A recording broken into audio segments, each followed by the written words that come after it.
সবাই কেমন আছো? আশা করি অনেক ভালো আছো। পুরাতন পাঁচকিত্তার বাজারে কিন্তু নতুন একটি মায়ের দোয়া ক্যাফে ফাস্টফুড অ্যান্ড হাউস আজকে ওপেনিং ডে ছিল তাদের।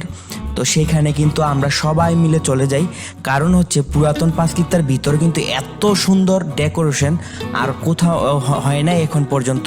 এই প্রথম কিন্তু তাদের এত সুন্দর ডেকোরেশন এবং খানার কোয়ালিটি বাট দেখতে শুনতে খুবই পরিপাটি ছিল। তো আমরাও দেরি না করে বন্ধুরা সবাই মিলে চলে গেছিলাম যে আজকে কি কি খাবার আইটেম আছে আমরা অর্ডার করি।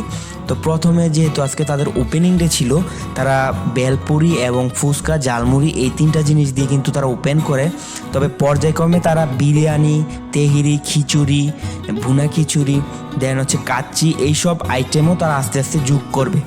তা আমরা সবাই মিলে প্রথম থেকেই যে আসলে আমরা দেখতেছিলাম ভিতরটা অনেক সুন্দর ছিল, পরিবেশটা অনেক সুন্দর, যে আমরা বন্ধুরা গিয়ে কিন্তু অনেক কথা বলি, অনেক আড্ডা মারি। বাট এরকম একটা পরিবেশ কিন্তু পুরাতন পাঁচকিত্তা বাজারের ভিতর যে আরেকটাও নাই, এটা কোনো নিঃসন্দেহ আর কোথাও নাই, এটাই প্রথম হয়েছে। তো খুবই সুন্দর ছিল তাদের ডেকোরেশনগুলা, ভিতরের যে পরিবেশটা, খাবারের কোয়ালিটি এবং মানও খুবই ভালো ছিল। তো আমিও আপনাদেরকে বলবো যারা আমার ভিডিওটি দেখতেছেন, দেরি না করে পুরাতন পাঁচকিত্তার এই মায়ের দোয়া ক্যাফে ফাস্টফুড হাউসে অবশ্যই ভিজিট করবেন।